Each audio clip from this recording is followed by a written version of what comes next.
Good evening. I hereby call to order the action session of the Board of School Commissioners for Thursday, November 19th. Would everyone please stand and join me in reciting our Pledge of Allegiance? I pledge allegiance to the flag of the United States of America and to the republic for which it stands, one nation, under God, indivisible, with liberty and justice for all.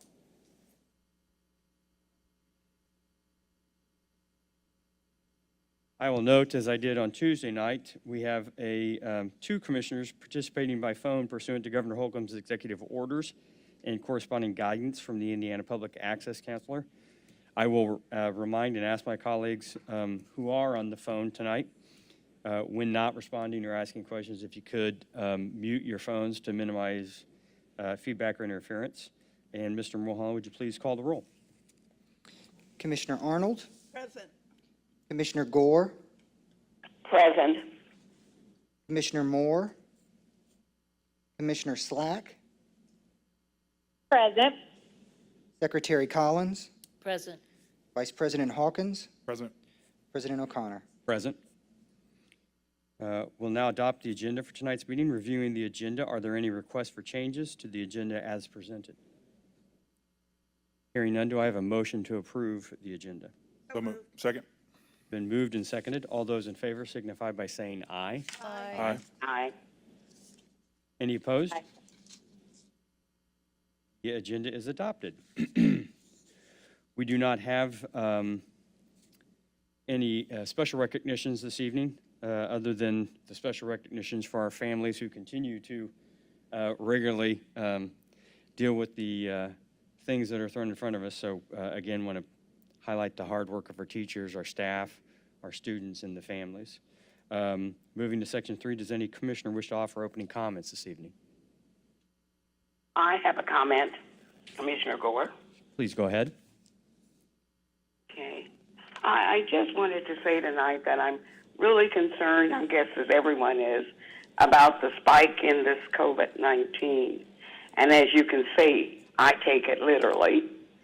I just want to acknowledge everyone, both in our schools, homes, and community, who are having to make transitions quickly to accommodate the changes during this unprecedented times with our school district. Thank you for all your help.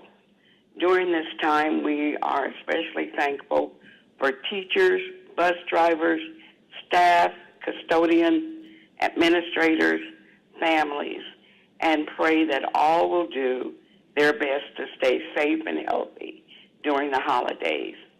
And one of the things is start wearing a mask. God bless. Thank you, Commissioner Gore.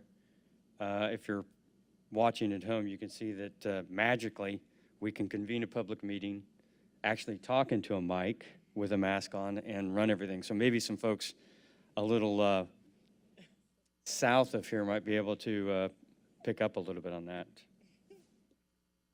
Any other commissioner comments? Sorry, I couldn't pass the opportunity. Any other questions, comments? I'm sorry, from commissioners. This is Commissioner Slack. I would like to echo the same thing. I just want our staff to know and the administration to know we are very pleased for the job we're doing, trying to battle everything with the COVID and try to keep a balance between the academic process. So I appreciate the teachers, the staff, and everyone that has worked so tirelessly on trying to keep our kids in school. And unfortunately, even though we can't be there physically, I'm happy that we're going to try to be there safely, virtually, and do our very best this school year to do whatever we can do for our kids. And that same sentiment. Thank you, guys. Thank you, Commissioner Slack. Moving on to the public comment. To minimize the risk of exposure for members of the public sharing the same microphone at the podium and to manage people in the room. Sorry, my glasses fogged up while I was talking. We'll continue to receive public comment through our online portal. The public comment portal was activated on Monday, November 9th, and remained open until 4 p.m. today. We received 3 written comments on top of the 4 that we had on Tuesday's meeting, for a total of 7. Those public comments are posted in Board Docs and item 3.01 and are available for review by the media and the public. Moving on to the consent agenda. In Section 4, are there any questions or requests to remove an item from the consent agenda? Yes? Yeah, Commissioner O'Connor, thank you. I did have a question. I didn't know if now was the time to question or ask a question, or did you want to get through the adoption process? You can ask now. Okay, excellent. Well, I did want to, just mainly on the personnel piece, I know there was some dialogue in a previous meeting about resignations and the nature of those, and I think I just wanted to clarify, at least my understanding around the quantity of resignations. Just to be clear about that, I think through, or maybe even comparing that to a year ago, just trying to understand the trend. And then secondly, just, in light of all the realities that we're living through, just curious about what vacancies look like as a whole from a staffing or from an educator standpoint, kind of where we are today and what that might have looked like a year or two ago.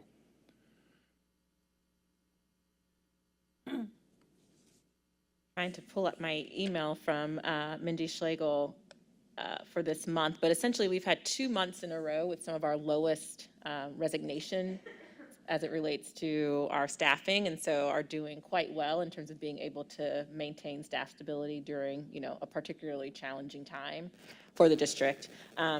We can get the year over year for you. I believe the headline will be, we have less vacancies and higher retention this year compared to last year, but we'll get that exact data for you. All right, thank you. I'm happy to chime in if that's helpful. Hello, Mindy. Please do so. Yeah, I actually pulled that data earlier today. So it's been a really significant, I'm always hedging my bets, but we've seen a 26% drop in resignations over the past, over the past year, and it's just the trend that's continued over the past 4 years on a steady clip. So we're really happy to see that just in general. As of today, we have 27 certified vacancies. And this time last year on this date, we had over 57. So you can just sort of see the number of spots that are open has reduced significantly. And I would just say, personally on the personnel report, I'm sure Superintendent Johnson could do the same. I've never seen a number as low as 4 for certified resignations for a month. So it was, I believe I looked at the same time personnel report last year, it was 4 times that. So all good trends, I think, not for any one reason, but all looking good for students in IPS. Great, thank you both. Any further questions or items to discuss on the consent agenda? Hearing I none. would like to chime in. Go ahead, Commissioner Slack, I'm sorry.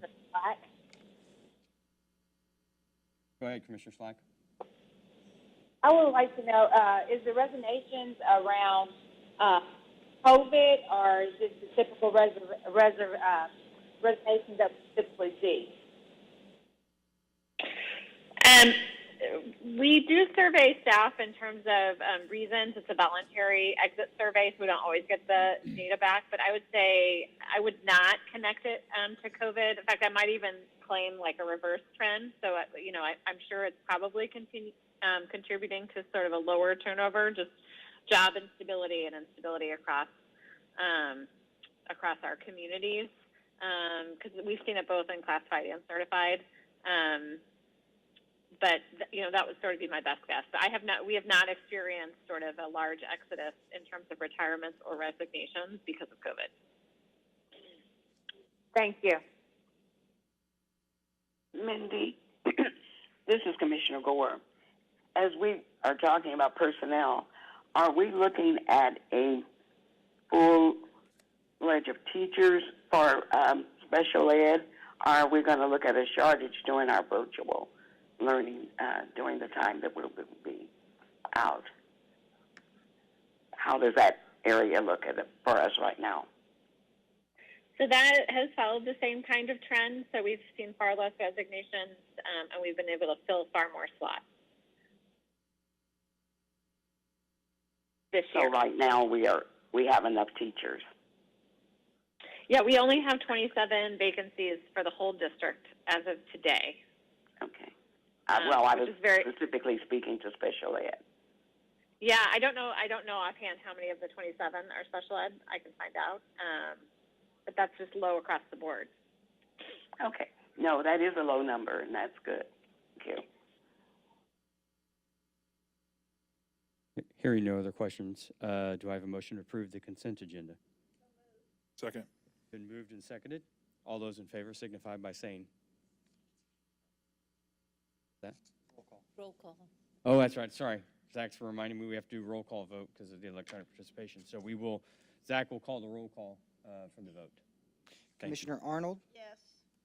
Commissioner Gore, Yes. Commissioner Slack,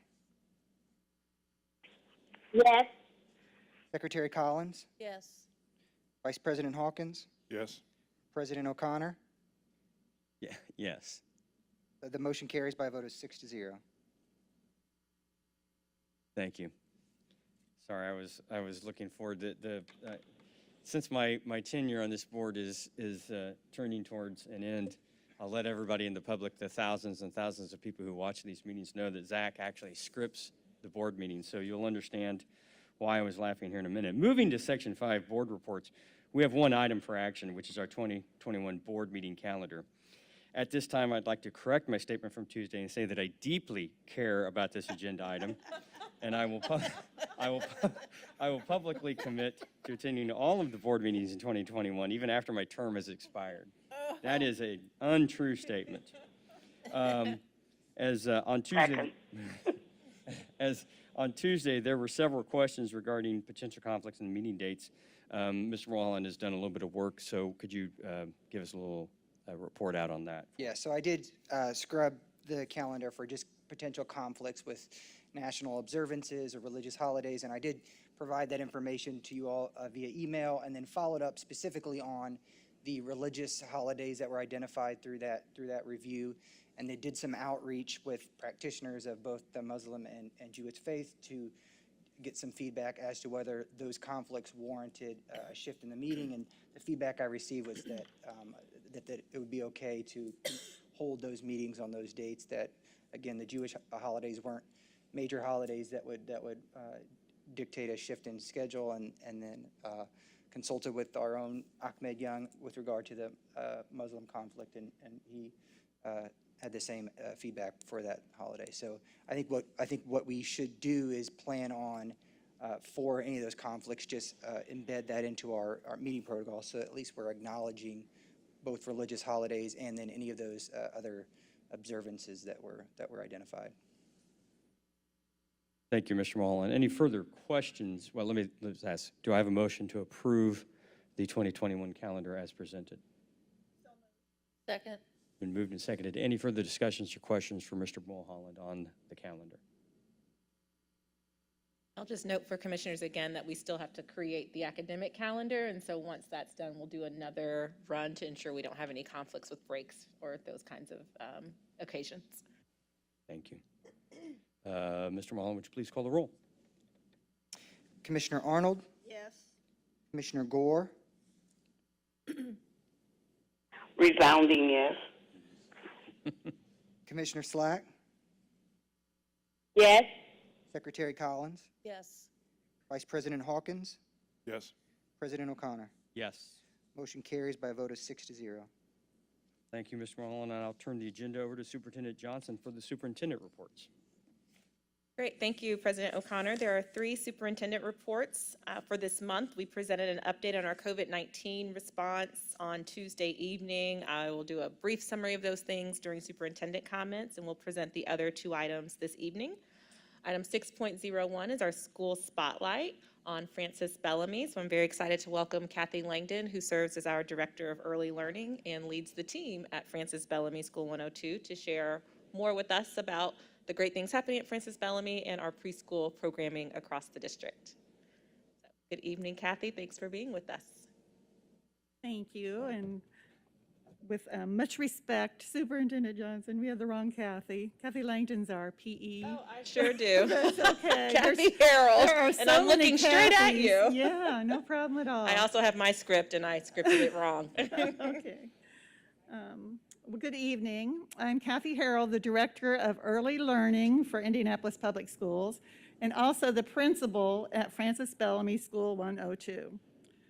I'm fortunate to have a dual role with IPS in that as Director of Early Learning, I'm able to support and oversee the district preschool program in 31 sites.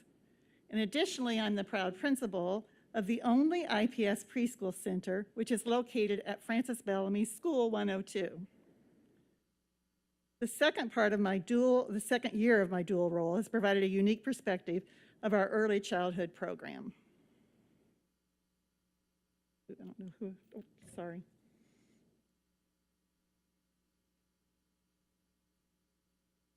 There we go.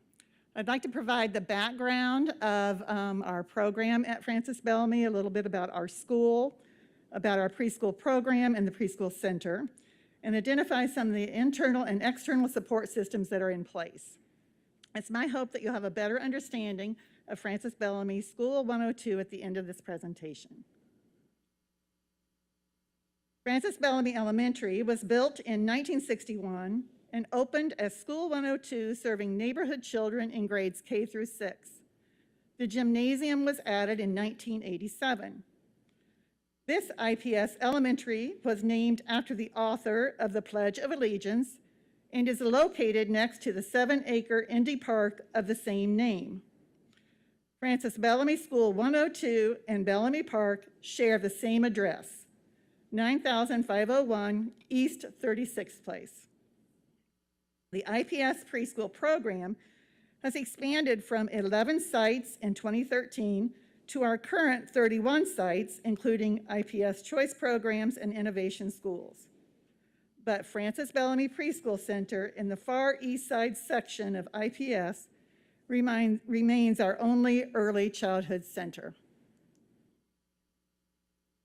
Our preschool program mission statement aligns with the IPS mission statement. It emphasizes the importance of equity and access, as well as honoring identity and recognizing diversity. As early childhood educators, we are charged with the holistic development of the children we serve. Team Bellamy has 20 members that work with or support our preschool students. Of the 15 full-time members, 5 have been at the center since it opened in 2013. We offer full-day general education preschool and half-day sessions of developmental preschool. Our student population represents the diversity of our East Side neighborhood. In addition to the student demographic information presented, we have 6 different languages represented by our young scholars. Activities and experiences are intentionally designed to address the Indiana Early Learning Foundations. We use the second step curriculum to support social and emotional learning. And our consistent routines and procedures help students internalize school expectations and develop a foundation for future self-reliance. The IPS preschool program is designed to promote readiness for academics with the understanding that readiness is not aligned to academic knowledge.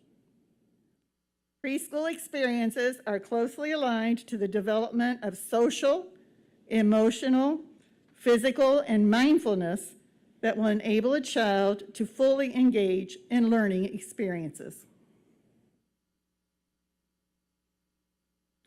Everything we do at our center has rationale and purpose. Whether we are teaching and modeling our core values, kindness, safety, and respect, practicing self-regulation skills, describing how we feel, or hopping on one foot across the gym, it is supporting an area of development.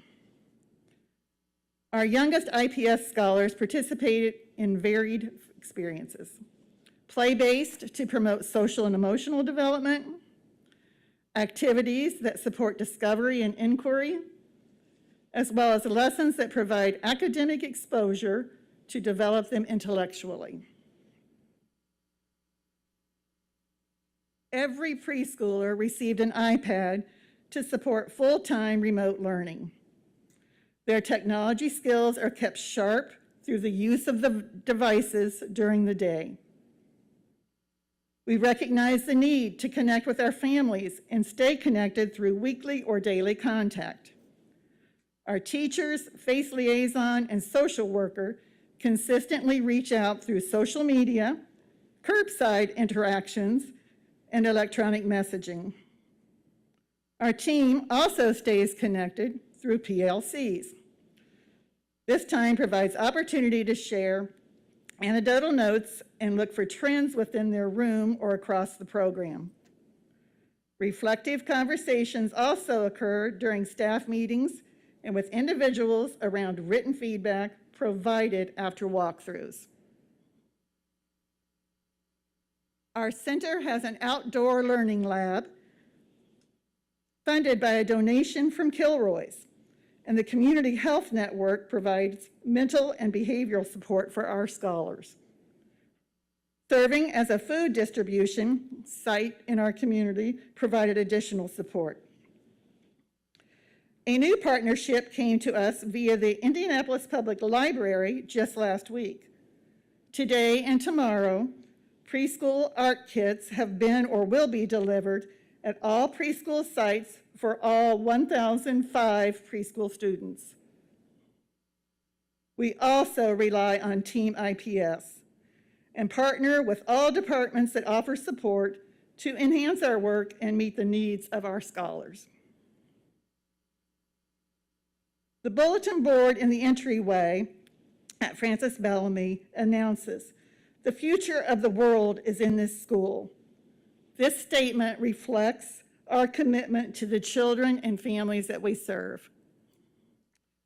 This opportunity to share information about the only IPS preschool center and the only IPS site that sits in this east side section of our district is greatly appreciated. Thank you. Any questions? Commissioner Arnold? First of all, thank you. As a former preschool teacher, I love the little people. They are wonderful. I have two questions. One, can you talk a little bit about how the COVID pandemic has affected your school attendance, participation? Our attendance has been pretty constant, and I am impressed at the resilience of our 4-year-olds and keeping a mask on. We have problems with some of our developmental 3-year-olds, but then we have those small shields that have helped immensely. My second question is, how do children get into the program? Do they apply through Enroll Indy, or what's the process for a parent to get their child in the program? Is it limited to specific children or open to anyone in the district? And how do they get there? It truly is exactly as you begin to describe through Enroll ND.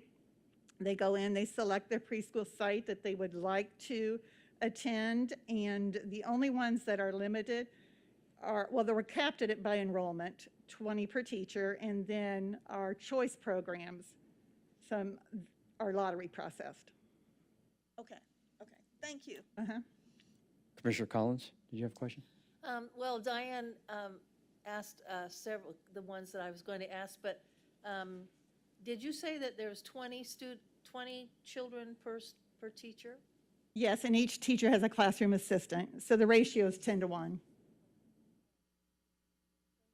That's great. Commissioner Hawkins? Thank you, Director Harrell. Appreciate the update. And, echo Commissioner Arnold's question about the COVID situation. I'm sure that has been challenging, but again, we thank you very much for what you're doing. And also an additional kudos as a site school leader and a site director for all of pre-K. I mean, that's a heavy lift, so thank you again for that. From an enrollment standpoint, I'm just curious, how many students are enrolled at Francis Bellamy? With both programs, we currently have 48, which is about 65% of our capacity. Okay. How does that compare? And I know we're going to get probably a little deeper into the enrollment conversation. I see Mr. Harrell shaking his head back there. When you think about the total enrollment of preschool students or pre-K students, developmental pre-K students, what percentage would you say the Francis Bellamy community, of that greater number, like what percentage of that total count? Because you mentioned 31 sites. I'm just curious what the since this is, we call it, a preschool learning center, I'm just curious what the percentage is there compared to the total? Yes, I would like to defer the exact number Okay. to Director Harold, but my best estimate is from the conversations that I have with the teams in our other schools, is they're all about 65, 75% at capacity, and some of those students are virtual. Okay. All right, I'll Yep, we'll let. yeah. Thank you. Do any of our commissioners on the phone have any questions? Yes, this is Commissioner Slack. I had only one question. I just want to know about how creative have you gotten to be with having to do virtual schooling for the kids? How creative has your curriculum been for your model? Since we're fortunate to have one-to-one devices, we're amazed at the way our parents have been able to support an hour or an hour and a half of interaction with the classroom teacher. And then they'll maybe log off and come back on for 15 or 20 minutes later in the day. So it really has been the parents doing the heavy lifting at home and supporting, and in some instances, daycares, where they have a number of our students. We combine classrooms in that instance to make it more easily managed at the daycare facility. Thank you. Thank you for coming too. Thank you. Commissioner Hawkins? I have one more question. Thank you. So thinking about the little ones in the developmental pre-K, just curious sort of how, kind of echoing some of Commissioner Slack's question about creativity and, the little itty bitty ones. I noticed some 3-year-olds and probably 4-year-olds, of course, like with technology, and that's tricky. And you mentioned parents are really just, stepping up like parents do. How have you really tried to be creative as you think about the developmental pre-K in this remote setting that we're moving back to? Because we know that our students in the developmental pre-K may need additional supports and those types of things. So just curious how you adapt those supports into the remote setting for the developmental pre-K kiddos. The developmental team has done a remarkable job working with our special education department, and they truly individualize the support as much as possible, and then provide parents with resources, books, kits, manipulatives, so that if the child is not engaged with technology, the teacher works with the parent to help replicate some experiences that would happen in the classroom.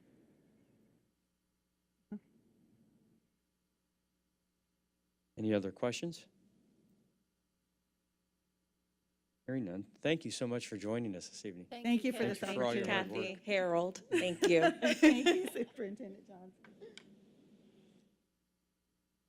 Excellent. We will move on to item 6.02, which is an update on our school year 2021 enrollment data. And so I'll invite Patrick Harrell, our Director of the Office of Enrollment and Options, to share that presentation with us at this time. A quick little cleanup on the podium and get started.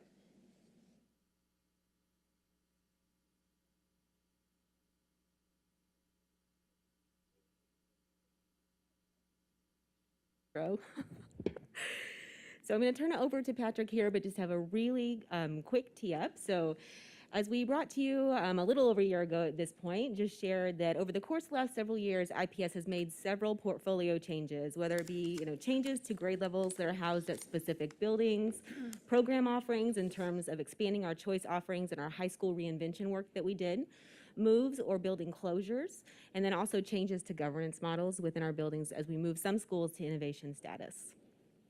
Also, just a reminder of the annual cycle in the portfolio context. So we start at the top of the visual here with a really robust needs assessment. One of the primary pieces of data that we analyze in order to assess what potential actions might be needed is our enrollment data, historical trends, demographic trends, and projections. And so Patrick is coming to you this evening with a very robust analysis. It's a 6-year look back, building on the 5-year look back that we saw last year, as well as a particular overlay with potential impacts of our COVID experience this year.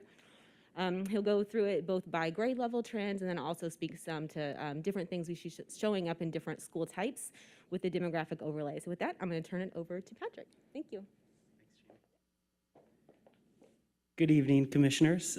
Thanks for letting me come back again a year after the last time we did one of these. Like Jamie said, we're going to do a 6-year analysis, but then I'm also going to be sharing data that we were able to pull that's much more specific to a year-over-year comparison, because we do recognize that with COVID this year, there are some changes in the patterns that we saw that are probably significantly attributable to COVID. The only other thing I wanted to mention as we get started is that we do have very data-heavy slides, so much so that if you accidentally call me Weston, I will totally understand. Given that data-heavy Your numbers approach- aren't small enough to call you Weston. But given how data-heavy these slides are, I'm going to do a couple things. One, I'm going to try to narrate out loud what slide we are on, especially for Commissioners Slack and Gore, who are not here in person with us. The other thing is, as we get through each section, I'm going to pause and allow you to ask any clarifying questions or bring up any comments so that you don't have to take notes and wait until the very end of the presentation. So feel free to chime in as we get to the end of each section. So these are the sections that we're going to go through, and we're going to start with K-12. And this slide is a slide that you've seen quite a few times before. And I wanted to start here because this shows overall enrollment. And you may have been asked the question, is enrollment at IPS up or is it down? And the answer is actually surprisingly nuanced, and so I wanted to give that context. This slide, as you can see, the color indicates the type of school, and at the top of each bar, you'll see an orange section, and that represents state takeover schools. Weston always includes these numbers in his accounting of students because when it comes to a finance perspective, those dollars flow through IPS and then historically went through takeover schools. And so the orange at the top of each one of those columns represented students at takeover schools. From a strict enrollment perspective, we did not count those students, nor did the state count those as IPS students while they were under state takeover operated by multiple different operators. So as you can see, when we get to last year and then into this year, if you include those as Weston does from a finance perspective and where dollars flow, we are down. But from a pure enrollment perspective, since that orange section at the very top is not actually IPS students or weren't last year, technically from last year to this year, we are up, and we are up by about 1%. I want to be clear, though, when we look at what that means and how we contextualize that, there are two main reasons that we are up 1% for our total enrollment. The first is, obviously, those state takeover schools closed, and either we absorbed a percentage of those students or we absorbed the entire school through innovation partnerships. So Manual High School and Emma Donnan Middle School both became innovation partners of ours. And so those were very large populations of students who last year were not part of IPS's total enrollment and now are part of IPS's total enrollment. The second thing that influences the total enrollment increasing by 1% over last year is that Crystal House Academy, which was a 600+ K-12 existing school, became an Innovation Network school this year. And so that also increased our enrollment. But, and I'll show you this on the next slide, when you look purely at the bottom, so we're on slide 7 now for those following along at home. When you look at the bottom of this table, you'll see two different numbers. On the left, you'll see the total percent change in enrollment from last year to this year, and you'll see it's 101%, meaning that we are up 1% on our total enrollment for the reasons that I just explained. But we also think it's really important to look school by school and ask the question, if we look at school A last year and then that same school this year, is that school up or down?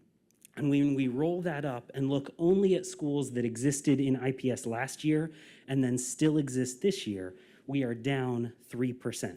So that's what you see on the furthest right column at the very bottom where you see 97%.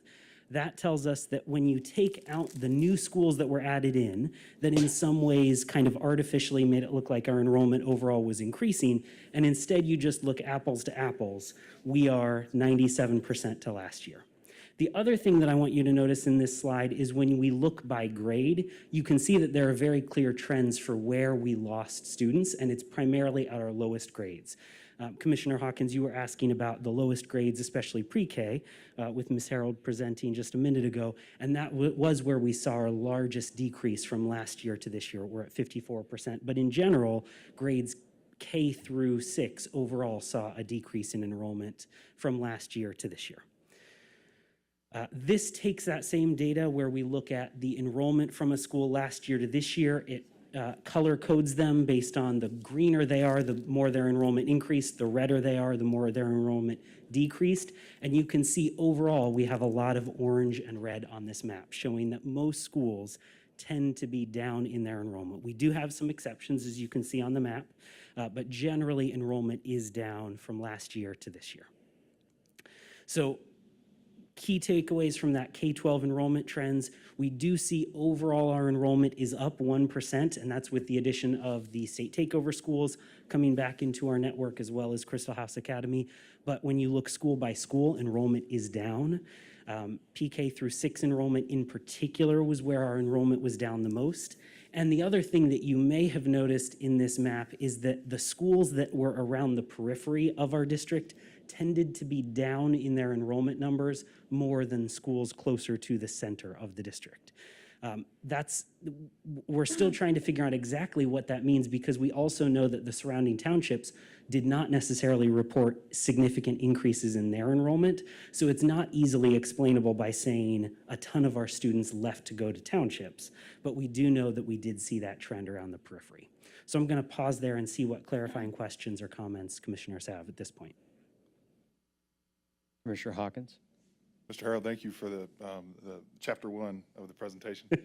And I really appreciate the context around the turnaround schools and the figures there. And I like how you sort of deferred to Weston on, Weston's math suggested X, Y, and Z. Just kidding. But what I guess what I am interested in when we think about those turnaround schools, particularly the 1,400 some students, I know that we were, there are all kinds of hurdles and challenges to be even in community and connection with the students at the turnaround schools. Do we know where a predominance of those students are now, or what happened?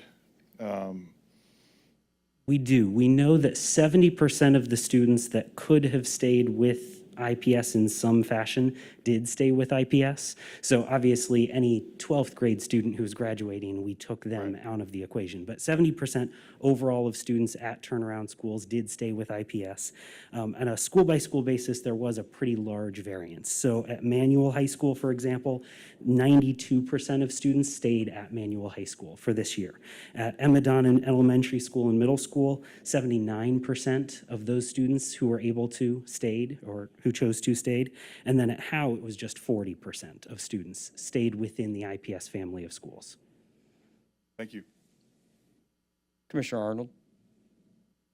As I look at this map and I look at the green, they to me indicate predominantly innovation schools. Is that part of the trend that we're seeing, that the increase we're seeing can potentially be tied to schools becoming innovation schools?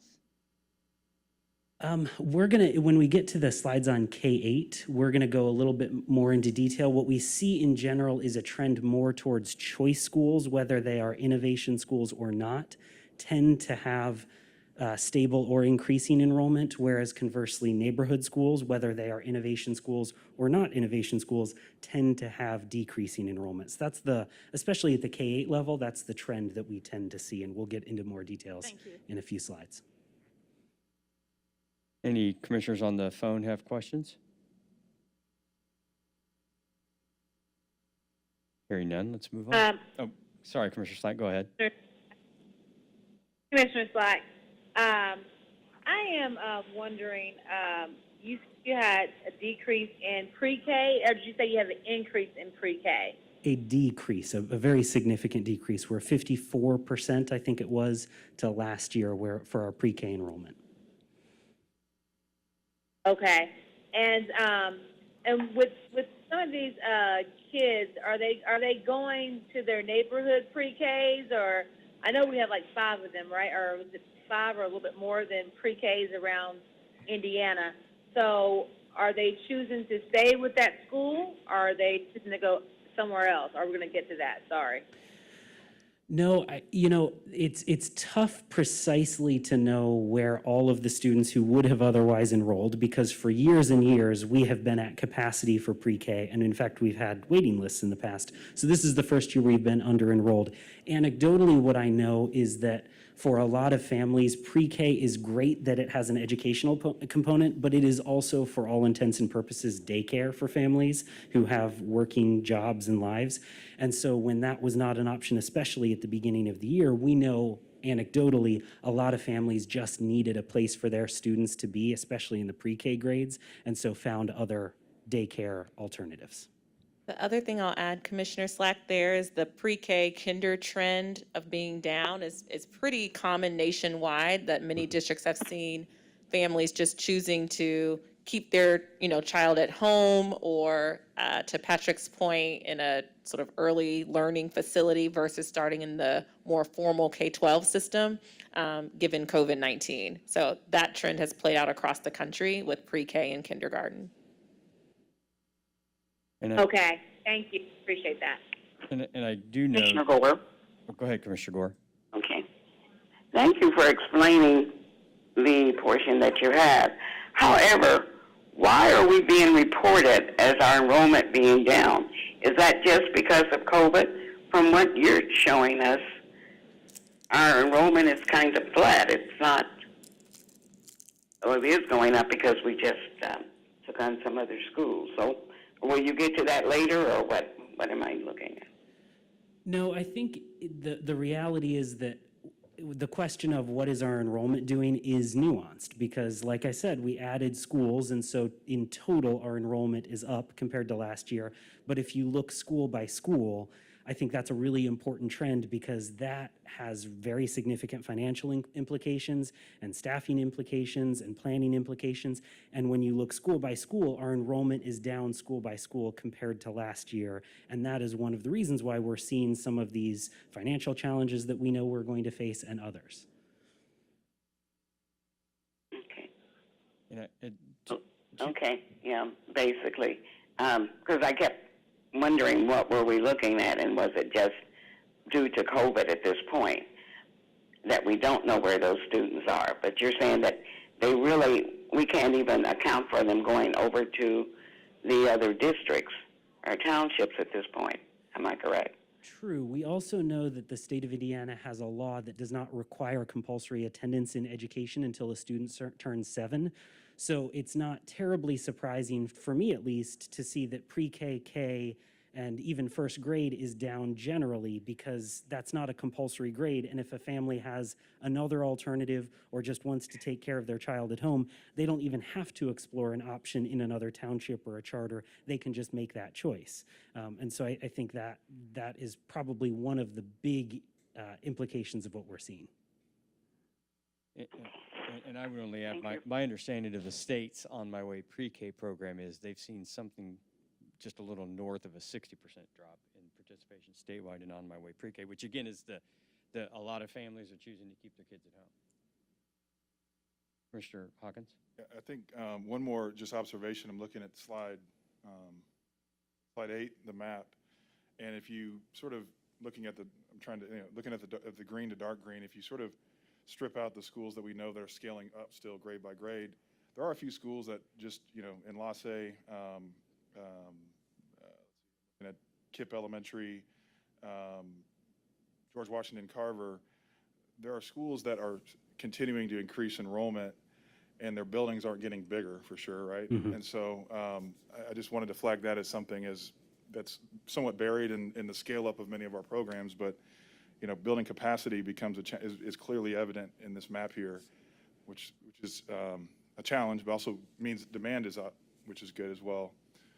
Definitely, and I think you're right that there are schools on this list that would have been in the green had they had the physical space to do so, because the schools certainly have the demand to grow, but because of their physical capacity, they're not able to. I agree. All right, let's press ahead. Sorry, Commissioner Slack. Please go ahead. I'm sorry if I cut somebody off. It has a 5-second, thing, so I couldn't know.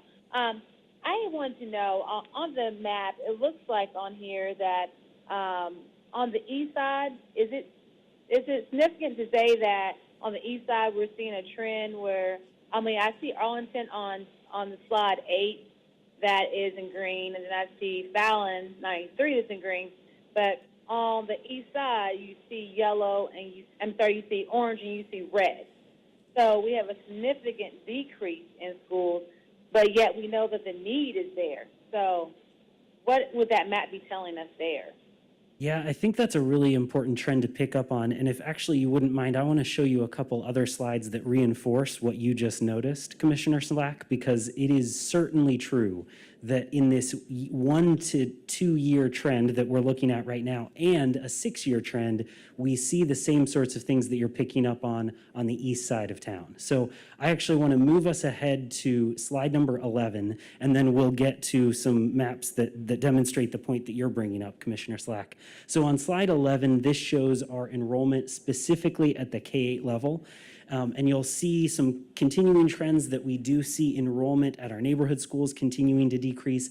Obviously, there's a big change this year from schools that formerly were IPS direct managed neighborhood schools in the lighter blue at the bottom and are now in the dark blue at the top. So Phelan Leadership Academy is now operating Lewis B. Russell School 49, so that represented a switch. The Path School that used to be Stephen Foster School 67 represented a switch. And so there are certainly some trends that we see for shifting of types of schools. But then generally we also see a general growing of enrollment for our choice schools, a general growing of enrollment for our innovation schools, and a decreasing enrollment at our neighborhood schools. If you look, this is the same map, but instead it's 6-year trends. So if you take a 6-year average of growth rate or decrease rate, and you plot that based on the same color scheme, you'll see the same sorts of patterns. And this is really where you start to see the pattern that Commissioner Slack was picking up on, where we see on the east side of town a whole lot of red and orange. And so there are certainly a lot of factors playing into that. We know that there is competition with charter schools that are not connected with IPS. We know that kind of as you get further to the east, there is competition with surrounding townships, private schools, and the voucher system that serves students. We also know that there may be impacts of demographic trends across the city for where families are settling generally, because conversely, as you look to the north and west sides of the city, we've seen in the 5-year trend last year and this year increasing enrollment generally.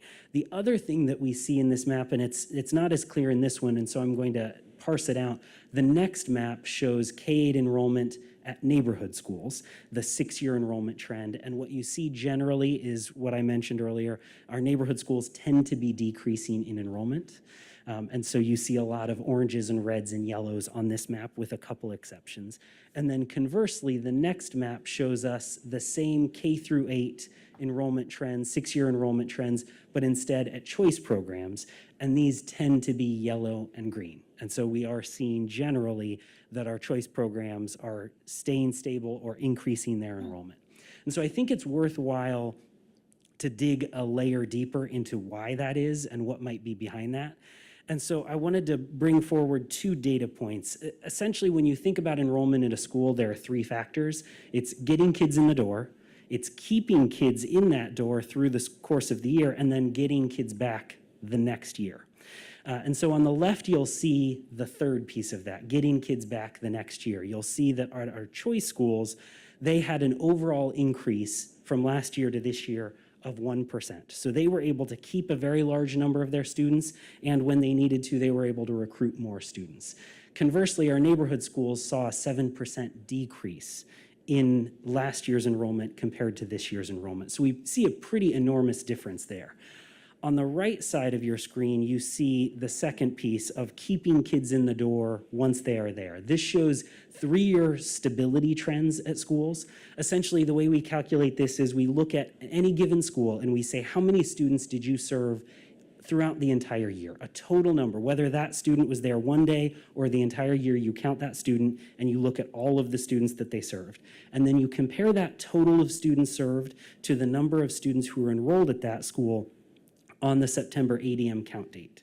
What we see when we do that is at our choice schools, 95% of students are there by ADM count date. So basically, they hang on to those students really effectively throughout the year, and they have very few additional students, either because they don't have room or because they just lose so few students.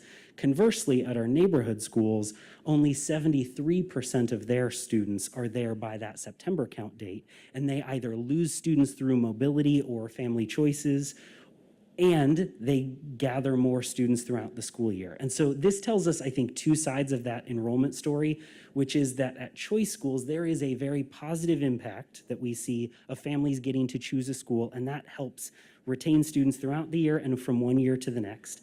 But there are some very real consequences that are associated with being a neighborhood school. Namely, you have a very small transportation boundary. And so if a family has disruption during the school year and needs transportation, they often have to move to a different school. One of the reasons why we see that higher mobility rate.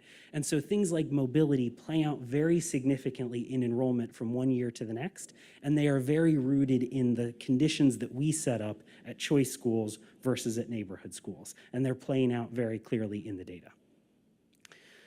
So again, for this K-8 trend, a couple things that we're seeing generally. We're seeing choice school enrollment up, neighborhood school enrollment down. We're seeing mobility play a very significant factor in that. And the higher the mobility is, the more we end up seeing enrollment decrease. And then as Commissioner Slack previewed, we're seeing generally northwest side of town enrollment up and south and east side of town enrollment decreasing. So I'll pause there for questions.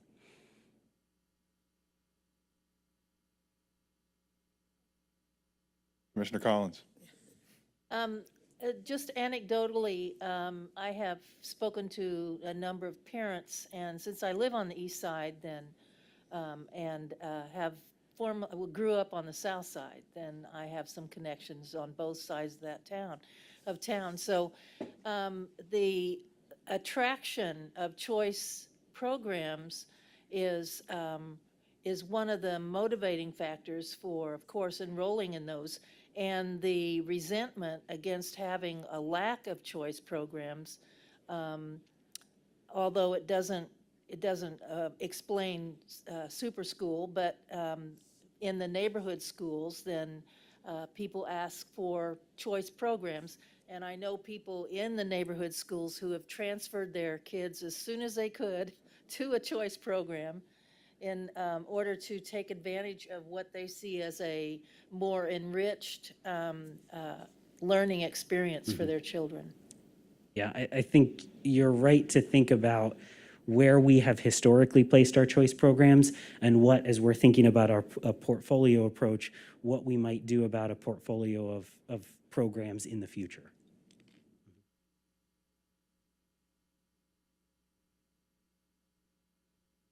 Commissioner Hawkins.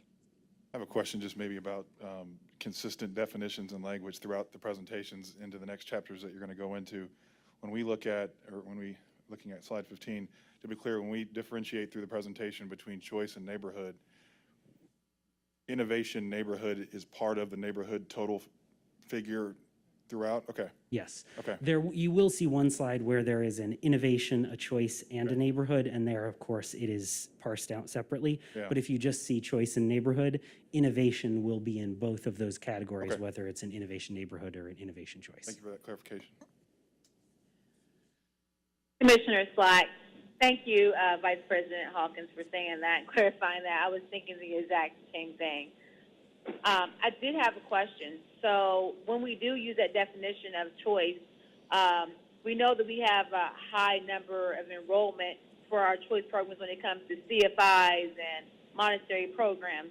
So I'm not too concerned when I see this map that shows that they really didn't have significant change, minimum change, when we look at the slide 14, I believe it is. But I guess I do want to say to echo the same thing that Commissioner Collins says. When we do place certain schools, like innovation schools, with our neighborhood schools, we are sending the message that, like, some of these schools are now, the kids are leaving the neighborhood schools and going to these choice programs. So it will be very interesting to see our conversation around our portfolio model on this. Commissioner Collins, you had a question? And I just want to know, it's not a question, it's just a comment that knowing about the charter presence on the east side and the southeast side, and perhaps even towards the north, closer to Warren Township, Lawrence, there's the competition there between going to either an IPS school or a charter that may have a program that is advertised as being more attractive. I think that's something that it puts the stress on our schools in this neighborhood, in the east side and the south. Absolutely. Mhm. Well, we'll keep pressing forward unless there are any other questions, because I know I've got a lot of data to present to you. I want to talk about retention of students at critical grade points. We see that we lose as a district the largest percent of students at the 6th to 7th grade transition and at the 8th to 9th grade transition. And so we're going to look at each one of those, starting with the 6th to 7th grade transition. You'll see we're on slide 18, two different graphs. And so on the left side, you'll see K through 6 schools and their retention rates. On the far left, you'll see last year's retention rate. And then the second to the left, you'll see this year's. And you'll see that our retention rate decreased by 2 points at our K6 schools. And then on the right side, you'll see that same information with the K8 retention from 6th to 7th grade last year and this year. And so two things that we see that we decreased our ability to retain students from 6th grade to 7th grade, likely very largely due to COVID. And second, and a continuing trend, our ability to retain students at K8 buildings from 6th grade to 7th grade is significantly higher than our ability to retain students within the IPS family from 6th grade to 7th grade when they have to transition to a new school. And so those are the big takeaways from this slide. The other way that I wanted to parse it was to, instead of looking at K6 and K8 buildings and their retention rates, I also wanted to look at choice and neighborhood schools. And we see the same trends that I referenced earlier in terms of ability to keep and retain students. We see that our choice schools have a significantly higher retention rate from 6th to 7th grade than our neighborhood schools do from 6th to 7th grade. And so two trends that we're seeing in terms of keeping our students and keeping our enrollment up. We did see a pretty significant. Can I ask one question? Sorry for, and I'm re-asking the same question that I believe Commissioner Hawkins asked, but in that slide, we have innovation network schools in both. Correct. Thank you. Yes. Sorry for interrupting. You're fine. We did see, like I mentioned, a significant decrease in our retention from last year to this year, and that's represented on the left was last year's retention, and on the right was this year's retention. Interestingly, fewer students as a total quantity left to go to charter schools, but significantly more left to go to township schools. And certainly I suspect that COVID and different districts' decisions about how to start the school year played a factor in that decision and that change from last year to this year. So again, the key takeaways, we're seeing retention from 6th to 7th grade decrease as compared to last year. Our K8 schools have higher retention than our K6 schools. Our choice schools have higher retentions than our neighborhood schools. And we saw an increase in students leaving for private and township alternatives. I'll pause there for questions. Commissioner Arnold. All of the surrounding districts take IPS students. I know in the past it was you couldn't pick and choose who. If you said you were going to, you had to take everybody that applied. What's the current?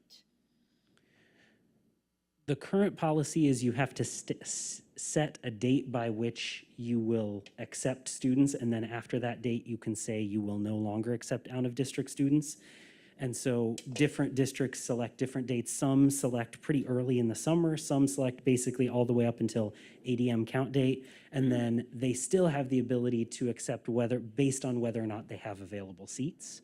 So you could go to another district and say, I want to be at X school, and they could say, actually, X school is full. So that's the current state of affairs. But it would be to their advantage to accept the students before the ADM count. Certainly. So they get the funds for that student. Yes.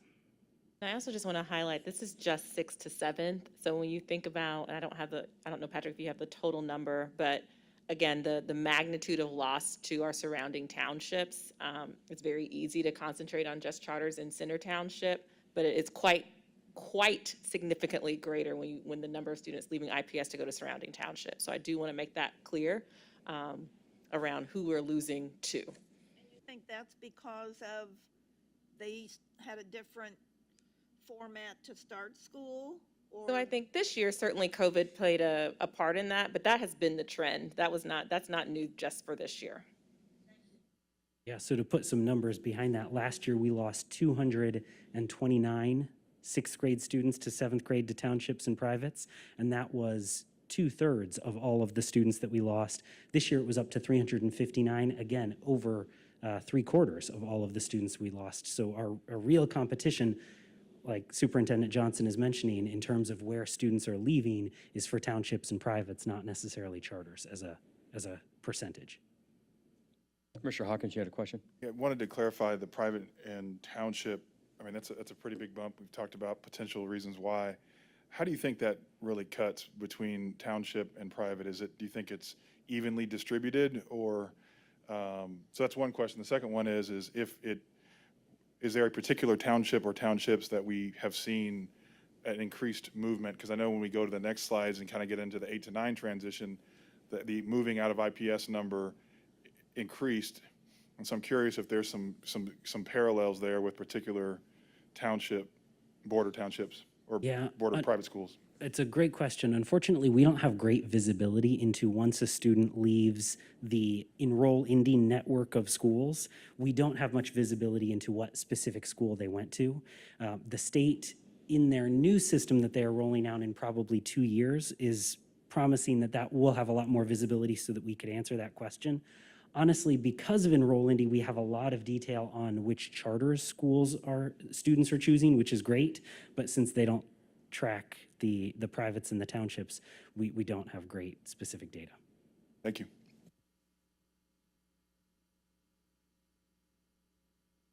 Commissioner Slack again. Go ahead, I have a Commissioner Slack. question. I'm trying to play that 5-second delay game, so I never know when it's clear to go, but please go ahead with your question. No problem, thank you. When I'm looking at the slide 18, I do see that we're getting heavy retention in K-8, and that's unmistakable. Like, we are holding our kids there. So do we know exactly what schools are doing better at the retention at the K-8 rate versus the K-6? Because I'm glad that we're keeping a lot of kids, at K-8 because we're keeping them longer when they're in K-8. But do we know why that is? Is it mobility factor, or why is that? We do have a breakdown of each school and what their retention percentage is. And I didn't include that in this because I know I'm already throwing a lot of numbers at you, but I can certainly follow up with that. I think the most likely explanation for why we retain so many students at our K-8s is that it just doesn't present a natural decision point for them. If you're a 6th grader and your school has a 7th grade, it's pretty easy to just stay and continue on to 7th grade. Whereas if you're a 6th grader at a K-6 school, you really do have to make a choice, and then you start to evaluate all of the options that you have. And so I think that's probably one of the easiest explanations for why we see a lot of loss at our K-6 schools. Okay. Now, and when our parents do leave, I asked this last time, I think, Patrick, are we giving them a survey, like, why are you leaving our school, or why are you deciding to enroll somewhere else? Are we trying to get that information will kind of help us lead the decision of what's going on with our kids and where they're going? Are we giving that exit, like saying, like, when I leave school or college, I get an exit exam? Are we getting that to our parents? Not at a very consistent, systematic level. I think what a lot of schools do is at the end of the year, they ask, are you planning to come back? And then they do get information on for the families that aren't planning to come back, why that is. But what happens much, much more often is the family does not tell us that they're not planning to return. And once the school year starts, we then find out that another township or another charter has claimed the student, and we release the records to that school, and we have kind of missed our opportunity for that exit interview. I think there are opportunities for us to create more of a culture of selection on the front end, but I think at this point, families don't always or very frequently even actively tell us that they're leaving to create that opportunity for an exit interview. Thank you, Patrick. Commissioner Gore. Go ahead. Okay. I know that the retention, we're looking here K through 8, is high 97%, and then 2021 it was 89. Are we able to follow our students to high schools? Are we keeping them after the 8th grade even? Are we having a high retention within our high schools in the district? Are they leaving in the 8th grade and going somewhere so that they can position for high schools in other townships or districts? Yeah, that's a terrific question, Commissioner Gore. And if the rest of the commissioners are comfortable, I can move on to the next part of the presentation that gets exactly at Commissioner Gore's question. So the next section talks about 9 through 12 enrollment, and Commissioner Gore, you'll have to give me just a minute because I'm going to talk about general enrollment trends, and then we'll get to your specific question about retention from 8th to 9th grade and where we see differences across different schools. So starting with overall enrollment, a couple things that I want to point out. Obviously, we have a lot of light blue schools, schools like Broad Ripple that no longer operate, and so those schools, those students tended to shift to other IPS schools.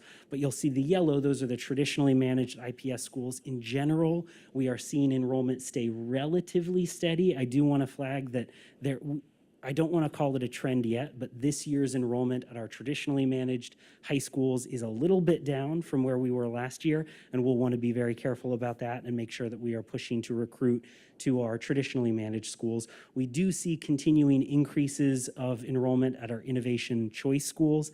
Obviously, that is driven by both recruitment factors, but I should also mention schools like Crystal House South that had an existing high school dramatically increased that number. Purdue Polytech and Riverside added a 12th grade. KIPP added a 10th grade. Thrival was, for the first time, now has a 9th grade. And so there are some kind of structural increases that are driving those up, and to some degree will continue, but I wanted to point that out. So our general takeaways there are that we see relatively steady enrollment at our district managed schools, and our innovation schools are increasing their enrollment. I'll go ahead and continue to the next section because this was specifically what Commissioner Gore was asking about. When we look, and now we're at slide 26, when we look at retention from 8th grade to 9th grade, we see generally the same trend that we saw last year, though we did see a slight decrease in our retention percentage from 8th grade to 9th grade. Interestingly, we saw a decrease both in retention to IPS direct managed schools. We also saw a decrease in retention to IPS innovation schools, and that was almost entirely taken up by loss to townships and privates, similar to what we see as the largest share of our loss at the 6th to 7th grade level. And so this is the one slide, Commissioner Hawkins, that I mentioned where you'll see choice, innovation, and neighborhood separately broken out. The way to read this slide, and I'll show you this on the IPS choice. So if you look at the column that says IPS choice and it has the green highlights, the way you read this is of all students who go to an IPS 8th grade choice school, 19% of them went to Arsenal Tech, 20% of them went to Crispus Attucks, 3% went to GW, 10% went to Heron, on down the line. And then at the bottom, you'll see that 22% of them went to a non-IPS school. And you can see those trends across the board. A couple interesting things that I want to point out. First, and I think most interestingly, we do not see clear and disproportionate trends of what type of school students are coming from that gets them to leave the district. So for example, I think a lot of people assume that our choice students may be more likely to leave the district for high school than our neighborhood students. And we just last year and this year have not seen that play out in the data. No matter what type of school, IPS choice, innovation, or neighborhood, we see the same general percent of students leaving the district. We also see a lot of our students choosing Arsenal Tech and Addix, as well as Shortridge. You'll also notice that KIPP Indy is on here, but that's not terribly surprising because KIPP Indy has a K-8 feeder, and a very large percentage of their students go on to their high school. And so that's why they ring high on the list. This is the crazy slide that I showed you last year as well, and so I'm going to walk you through how to read this. This essentially is your way of knowing, and I forget which commissioner asked this specific question, what 8th grade school tends to send students to what high schools. So if you look, for example, at the Arsenal Tech column that has the red, what you'll see is that Daniel Webster, 42% of 8th graders at Daniel Webster choose Arsenal Tech. And if you're reading to the right, then you'll see that 13% of Daniel Webster students choose Crispus Attucks, 11% choose George Washington, and on down the line. And the color coding is essentially showing, it is highlighting what high school receives the largest plurality of students from that particular 8th grade building. So you can see that Daniel Webster, the plurality of students go to Arsenal Tech. Whereas if you go down to the orange section, IPS Butler Lab School 60 sends the plurality of their students to Crispus Attucks. And so this is how you can see which schools, which 8th grade buildings are sending students to what high schools. A couple trends to notice. On the far right, you'll see non-IPS schools. We have a couple schools that are sending a very high percentage of students outside of the district for 9th grade, and we certainly should look into that. We also see that there are a couple high schools that don't have a huge number of obvious feeders. And so we probably need to do some more recruitment and support to make sure that those schools have a natural and strong recruitment feeder pattern. But very data-heavy slide that I find fascinating that we could probably spend hours on, but I know we don't have that time tonight. So key takeaways here. Overall, our retention from 8th to 9th grade is down, and we do see a wide variation by grade for where 8th grade buildings send their high schools, students for high school. I'll pause there for questions. Commissioner Arnold? So does this graph say that 88% of the children that attend Center for Inquiry at 84 did not stay in the district? You are reading that correct, yes. 88% of the 8th graders. That's right. Yes. Of the 8th graders Yes. matriculating did not matriculate to any of our high schools. That's correct. Wow. Okay, thank you. Commissioner Hawkins. And Commissioner Slack, I'll come right for you. Commissioner Hawkins, go ahead. Yeah, I think to sort of piggyback on that, so I was looking at I love this graph. Like, don't ever stop presenting this graph. It is awesome. You might want to enlarge the letters for me. Yeah, it is. I love it. I looked at last year, and the bottom right corner number at 23% last year said 14%. So that's a leap, a heck of a leap there. And I guess you're closer to this than anyone. What would you attribute to that significant spike?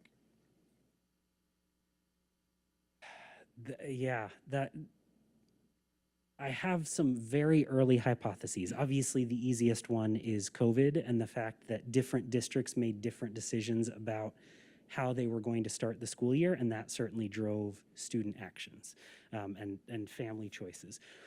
I think what is really interesting, though, is on this previous slide where we see that it was not just IPS Direct Managed schools that decreased their retention of IPS students, but it was also IPS Innovation Partner schools that decreased their percentage. That makes me wonder, I guess I don't fully understand what is behind that, because it is not as simple as families didn't choose IPS Direct Managed schools. They also were choosing a school like Heron or Riverside or Purdue or KIPP generally less than they did last year.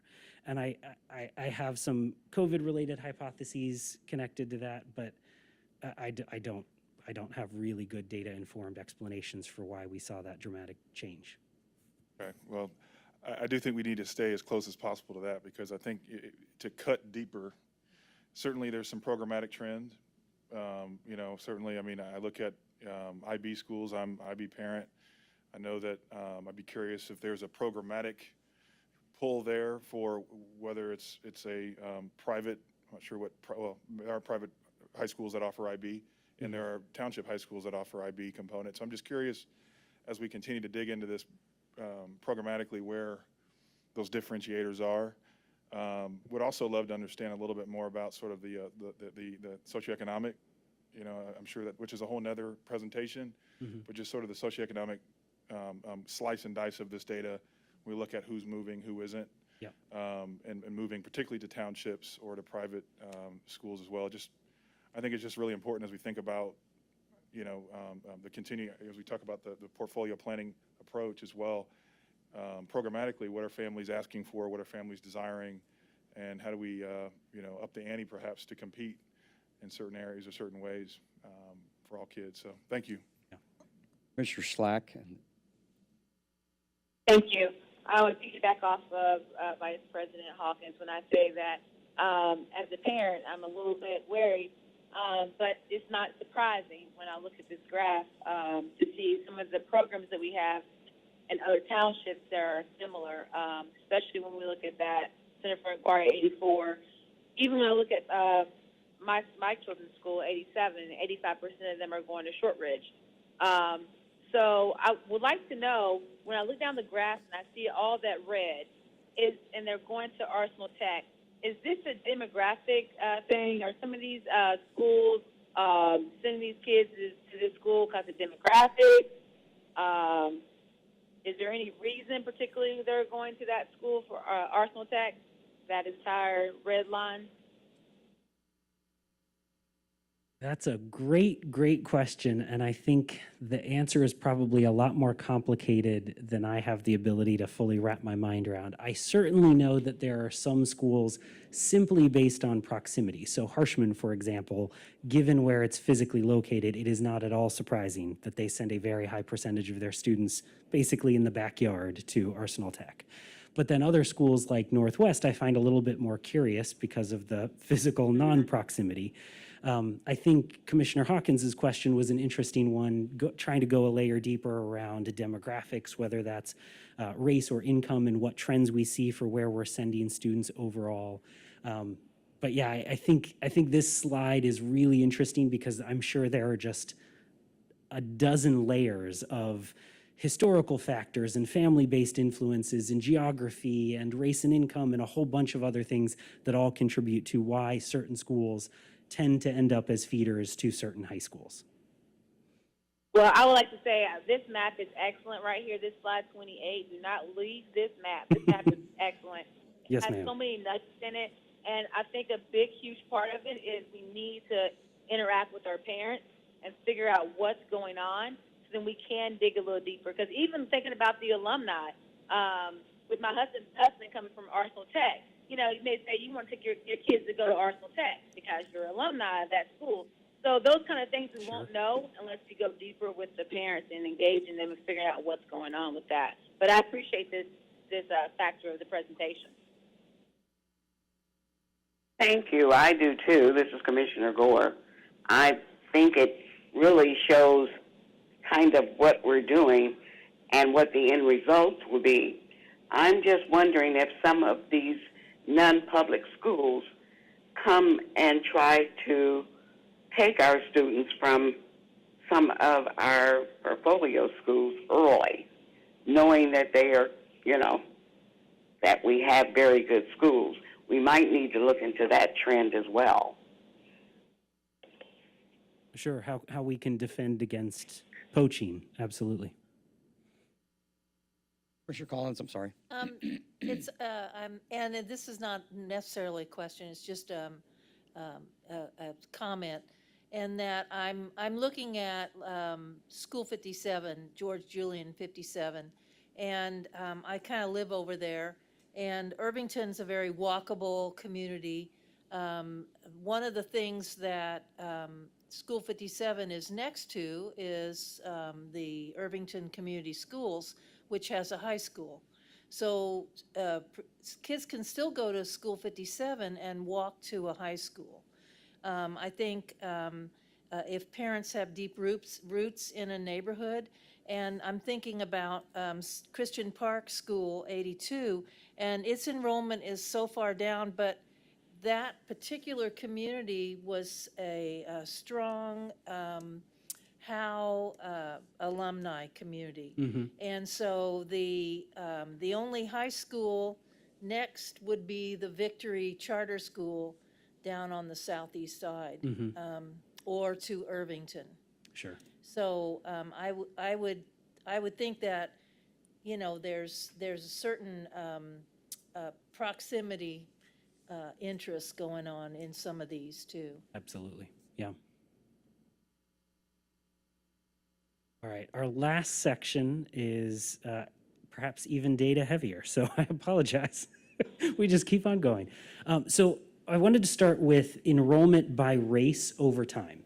I have this slide last year. Basically, we don't see much of a significant enrollment by race trend other than an increase in our Hispanic and Latinx families over time. But beyond that, we don't see many other general demographic race-based trends in our enrollment data. But we do continue to see, and this is the slide that I've shown different iterations of it over the years, but on the left side of your screen on slide 34, we see enrollment at our choice schools by race, and on the right side, we see enrollment at our neighborhood schools by race, and we see a pretty big difference. And I think that's one thing that we need to pay a lot of attention to, because in an ideal system where choice is equally available to all families, we would want to see a situation where our neighborhood school enrollment by race pretty completely paralleled our choice school enrollment by race. But what we continue to see is we enroll a lot fewer students of color at our choice schools than we do at our neighborhood schools. And going a level deeper, last year I showed you a similar version of this slide where on the left side of the screen, the two bars show 5 years ago and today's enrollment by race at our choice schools. And then on the right side of your screen, the two bars show 5 years ago and today's enrollment by race at our neighborhood schools. And last year I had some positive news for you, and that was that our choice enrollment by race was increasing in terms of students of color and their access to our choice programs, and it was getting us closer to parity with our neighborhood enrollment by race. Unfortunately, I can't give you that same positive news this year. In fact, we went in the opposite direction. And so we thought it was really important to go a layer deeper to try to understand what is driving that. Why are we not going in the direction that the board has said is a goal of ours, or of yours rather, I should say. And the biggest driver of that are a collection of our highest demand choice schools. Now, a couple things. When I say high demand choice schools, what that means is any school where they get 2.5 times the number of applications than they have seats available. That's how we define high demand choice schools. We intentionally didn't list the high demand choice schools here because the point of this slide is not to call out any school for bad behavior, because it's not something that the school is doing. What you'll see in a minute is instead it is a function of the lottery system that we have set up that is driving this. But if you look at our highest demand choice schools, you will see over the last 5 years, their enrollment by race has enrolled a very, very small percent of students of color. And then if you compare that to the furthest right bar, you'll see that that is district kindergarten for the entire district, where as a district, 79% of our incoming kindergartners identify as students of color, whereas at our highest demand choice schools, that percentage is below 30% very consistently. And so one of the other things that I want to point out is from 2017 to 2018, you see a pretty big spike in the number of students of color accessing our highest demand choice schools. That was when we reduced the mile-and-a-half radius to a half mile, and we also made multiple lottery deadlines. That clearly had a very positive and intended impact. But we have also plateaued. And the reason, if we go another layer deeper for that plateau, is that when we look at these highest demand choice schools, the two highest priorities for how you get a seat are, number one, if you have a sibling there. And so if we are giving that priority to schools that are already disproportionately serving a small percentage of families of color, that means that those siblings are less likely to be families of color.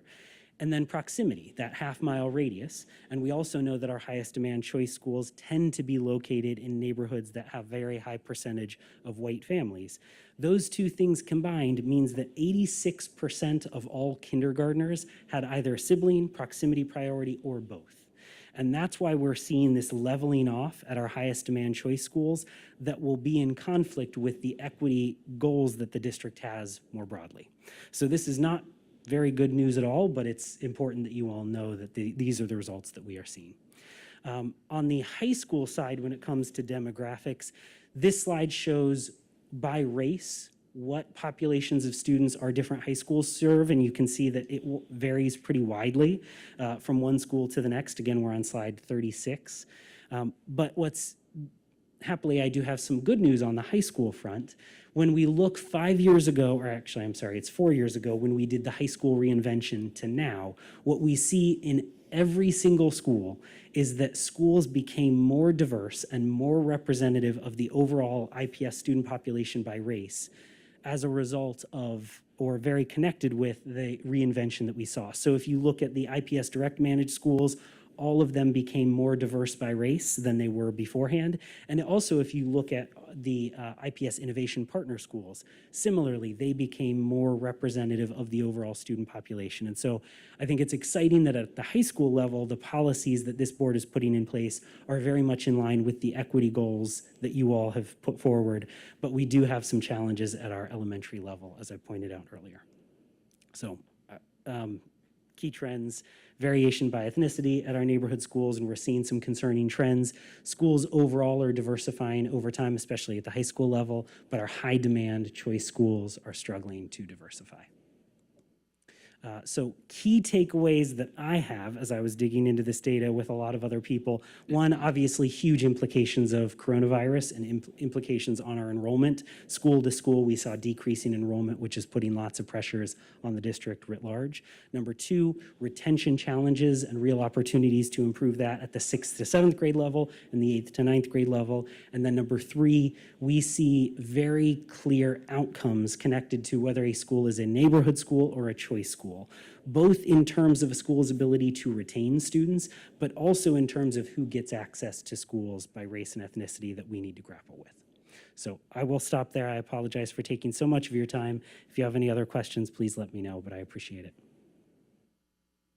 I have a broader question, and I'm not sure if it's for you or for Superintendent Johnson, but as we think about both the immediate impact of the pandemic on the student population, we know, right?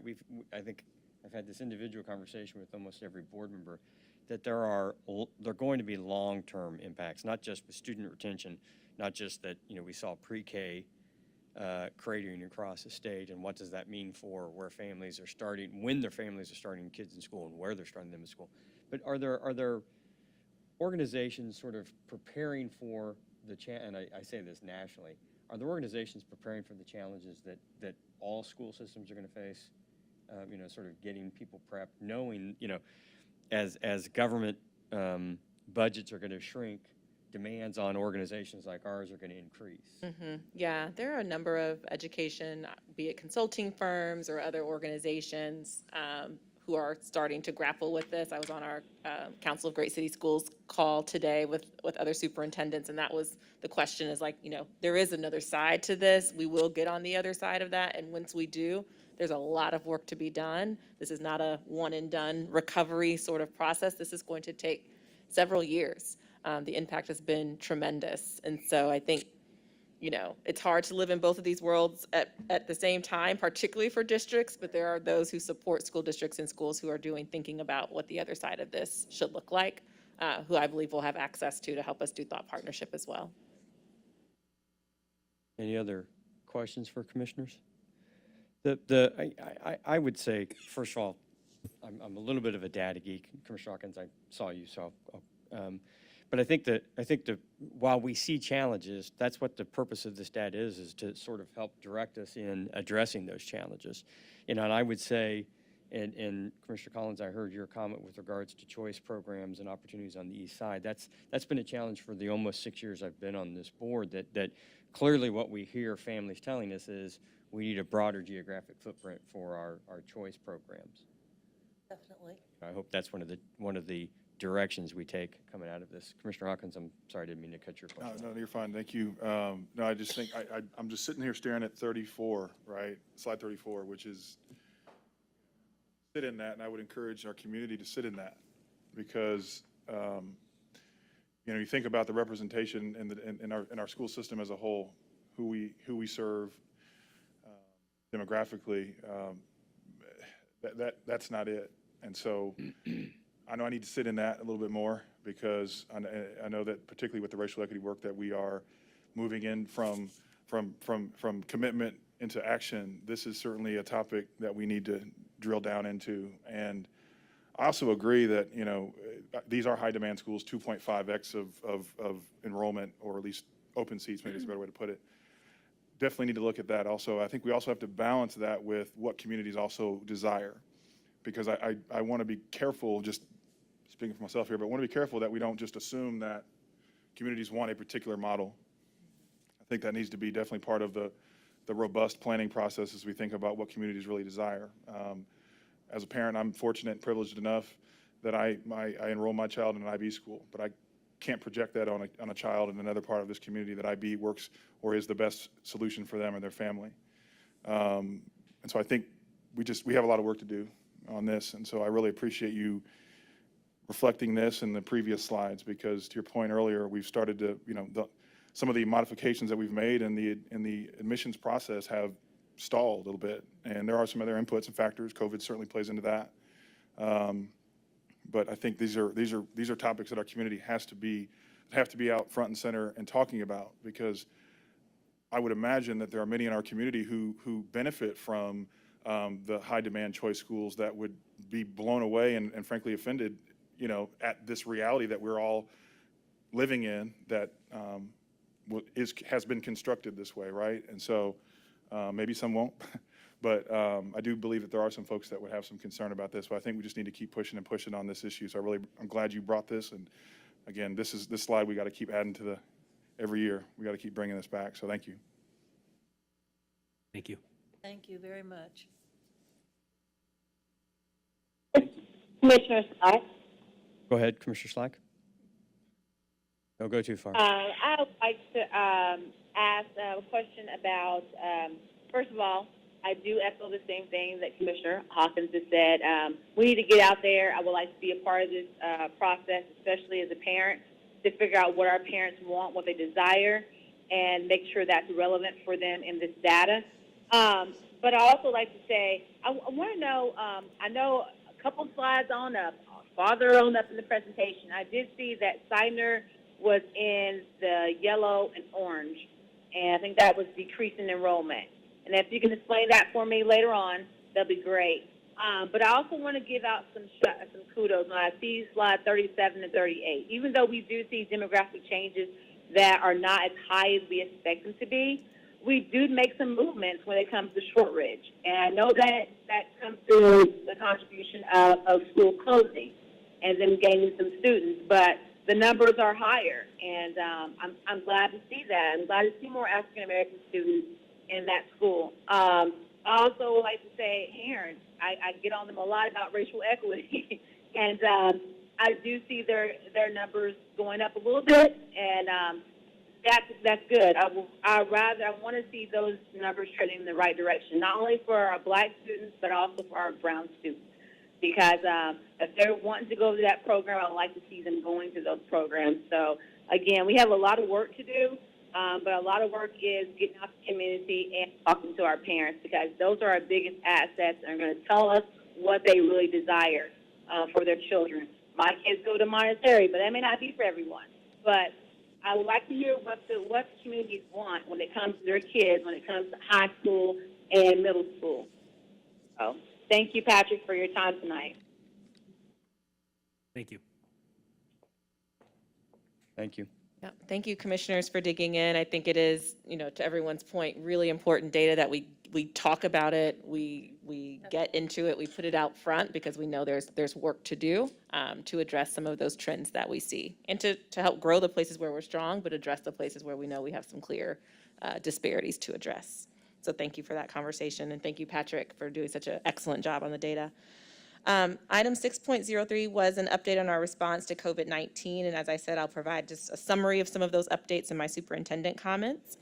And so we have no items in unfinished business, therefore we'll move down to new business, which there is one item in new business that was presented by Jamie Vandewale, our Chief Portfolio Officer, on Tuesday evening.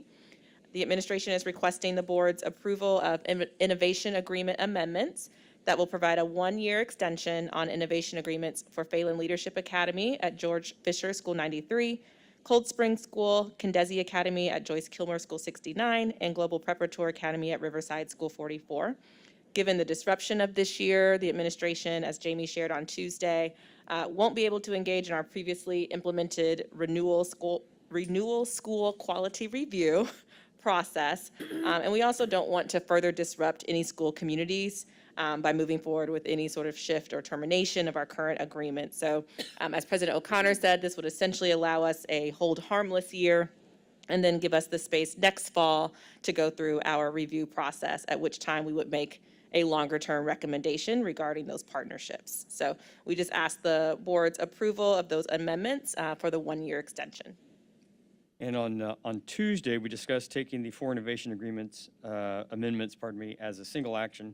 And I believe we do have consensus for doing so. So confirming that everyone is still okay with taking this action in a single motion.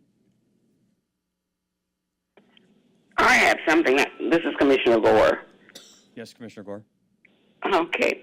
I just have something I wanted to say before we take the vote. Is that okay? Or you want to do the vote and do it during comment?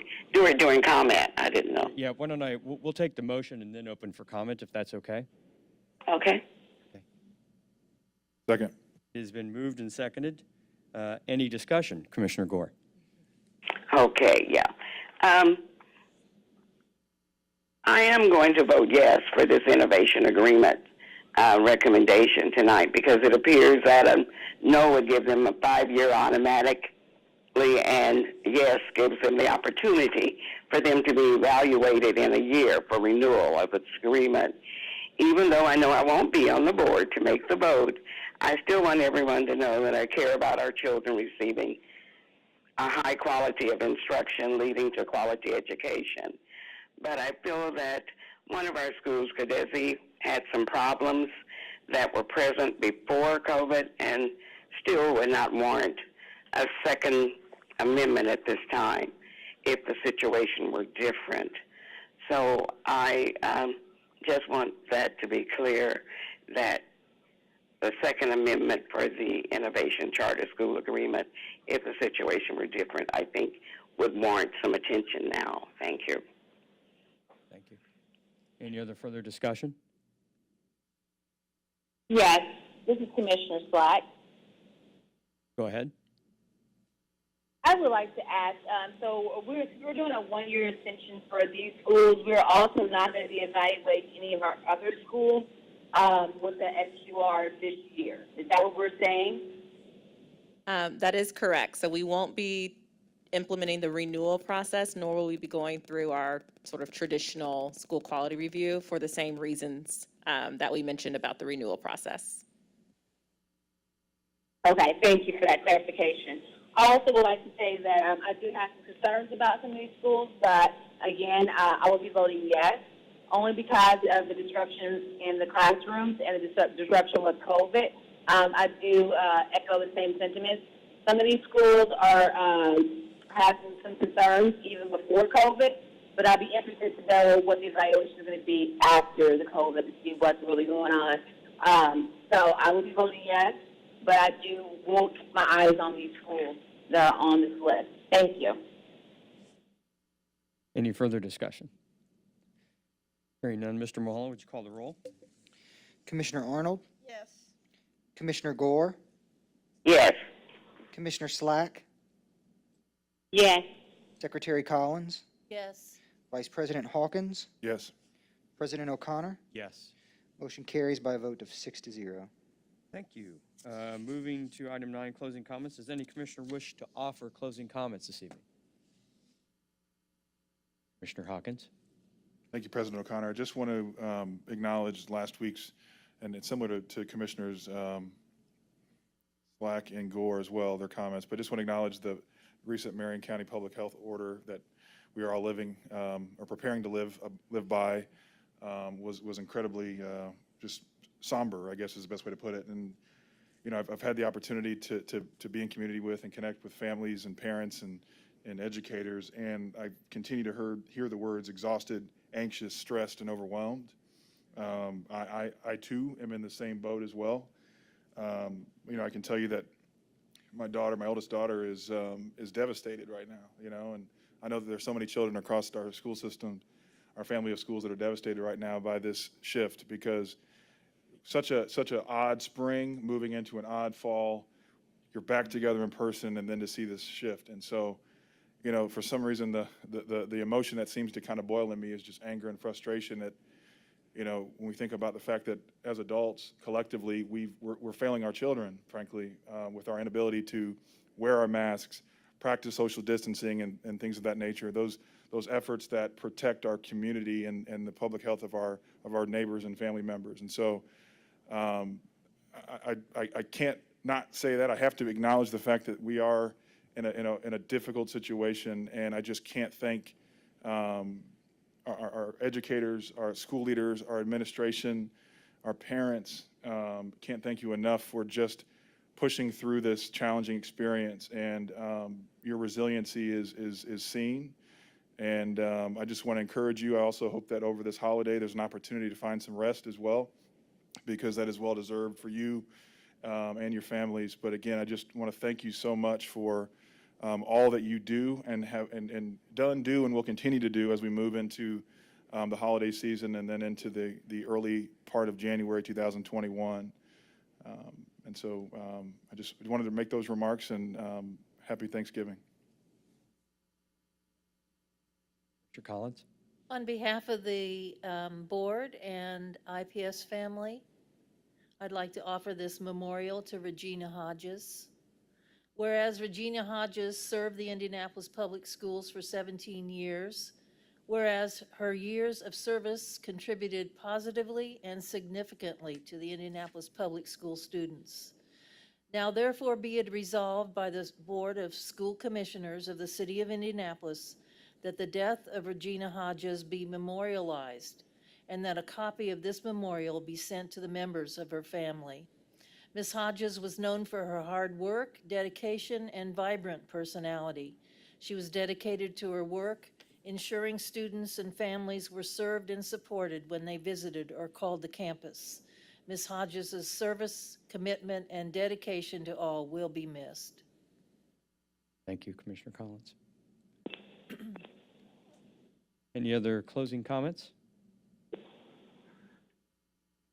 This is Commissioner Slack. I know that we did not have a board meeting or anything around Veterans Day, but I want to salute our veterans. I know it's late, but I want to salute them on their service to our country, and I want to say thank you to them as well.